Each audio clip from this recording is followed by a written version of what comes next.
bonsoir, bienvenue chez vous à Quimper, dans le quartier de Pénars, un quartier populaire de la ville où vivent ici plus de 15 000 Quimpérois. Ici, la mixité est forte, plus d'une trentaine de nationalités cohabitent. Alors certes, les difficultés sociales sont bien réelles, mais il y a aussi et surtout beaucoup de liens entre les gens indispensables pour que chacun trouve sa place.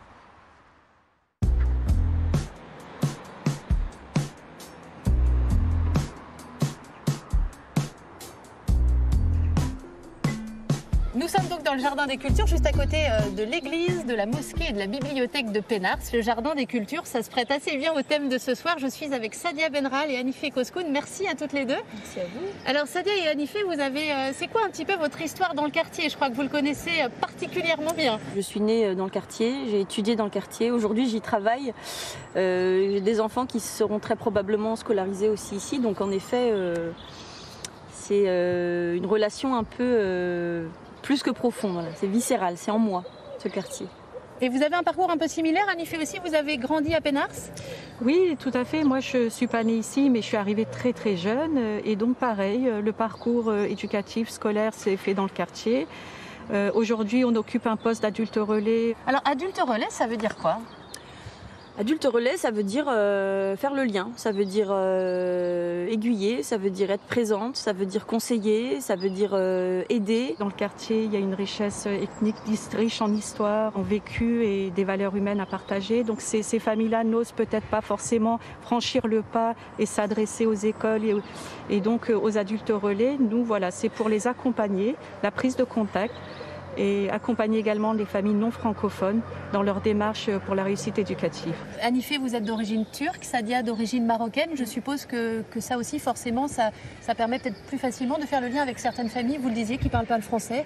Ça permet donc de coexister les uns avec les autres, de les fédérer un peu. Cette étiquette-là nous permet aussi d'avoir une option en plus, c'est de faire tomber la barrière de la langue qui est très souvent... voilà, c'est un vrai problème pour les familles, pour s'intéresser un peu au parcours scolaire de leurs enfants. Comment vous vous y prenez alors? Parce qu'il y a la barrière de la langue, il y a parfois la barrière qu'on appelle numérique, mais comment vous faites pour créer ce lien, les accompagner? Alors l'avantage qu'on a, c'est qu'on est connu sur le quartier. Les parents nous connaissent, donc viennent vers nous naturellement. Ça a été un choc l'année dernière, le premier confinement.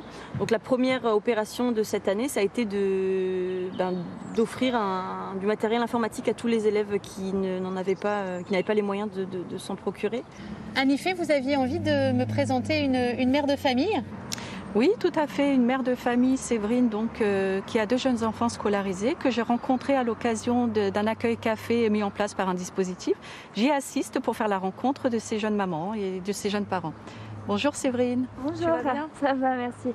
Bonjour Séverine, alors comment est-ce que vous fonctionnez avec Hanifé? Comment vous vous voyez régulièrement? Alors le café des parents, du coup, c'est tous les mardis matins.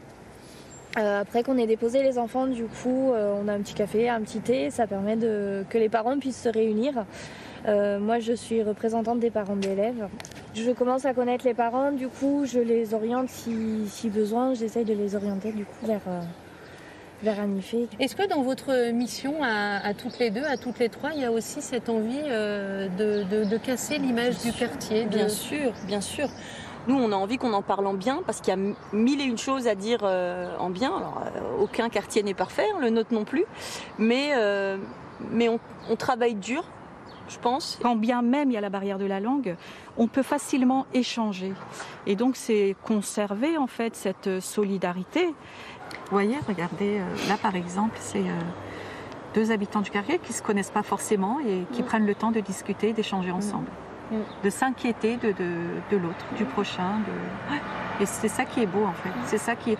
Quand on est dans la rue, on se sent pas étranger. Le mot qui revient souvent malheureusement dans ces quartiers-là. On aimerait que tout le monde puisse voir le quartier avec nos yeux, c'est-à-dire voilà, réaliser la richesse, de voir le côté positif de toutes ces cultures, de voir le côté positif de tous ces mélanges ethniques. Nous, on sait que c'est positif. Garder le lien, c'est aussi ce que fait la Maison pour tous au quotidien. Et en ces temps compliqués, eh bien, ce n'est pas facile, mais les animatrices sont bien présentes et avec le sourire.